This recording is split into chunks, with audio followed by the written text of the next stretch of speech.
Aucun pardon n'est possible.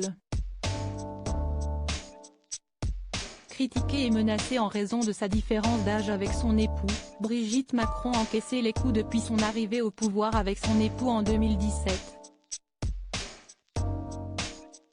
Des moqueries provenant même de François Hollande, qui était ce vendredi 3 février 2023 invité à l'Élysée avec Nicolas Sarkozy à la demande du président. La vieille, s'est-il amusé à la surnommer.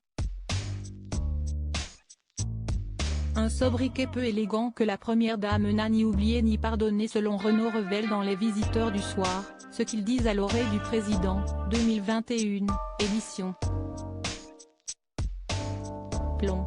Car si elle est encore locataire du 55 rue du Faubourg Saint-Honoré, l'enseignante de 69 ans ne peut s'empêcher de songer à l'après, lorsque les rives du temps auront achevé leur travail et l'Élysée ne sera plus qu'un rêve parcheminé.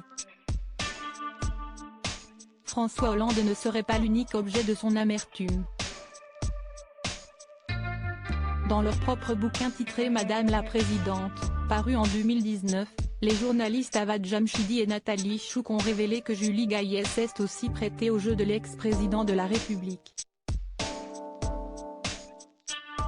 Avant l'élection présidentielle, de nombreux convives les auraient entendus s'esclaffer en expliquant qu'Emmanuel Macron était bien obligé de se présenter en 2017, parce que sa femme serait trop âgée en 2022, ont relaté les auteurs.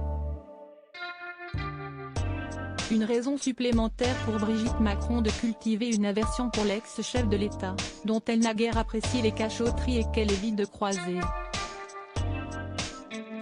Supérieur à Jean-Michel Macron, David de Rothschild, François Hollande, ils ont marqué la vie d'Emmanuel Macron. Brigitte Macron, consciente de la fraîcheur de son mari, ce ne serait certainement pas par vanité que Brigitte Macron s'offusque. Dans sa première interview sans filtre, dévoilée dans les colonnes du magazine Elle en 2017, elle se confiait sur cette différence d'âge avec sérénité. Les 20 ans d'écart, ce qui a pu être dit, si est tellement rien, déclarait-elle. Et de poursuivre, bien sûr, mon petit déjeune, moi avec mes rides, lui avec sa fraîcheur, mais si est comme ça. Un âge qui a également fait d'elle l'une des personnalités politiques les plus susceptibles d'être vaccinée contre le coronavirus. Mais alors que le sentiment anti-vaccin prend de l'ampleur en France, aucun membre de l'exécutif, contrairement à Joe Biden, n'a choisi de sauter le pas.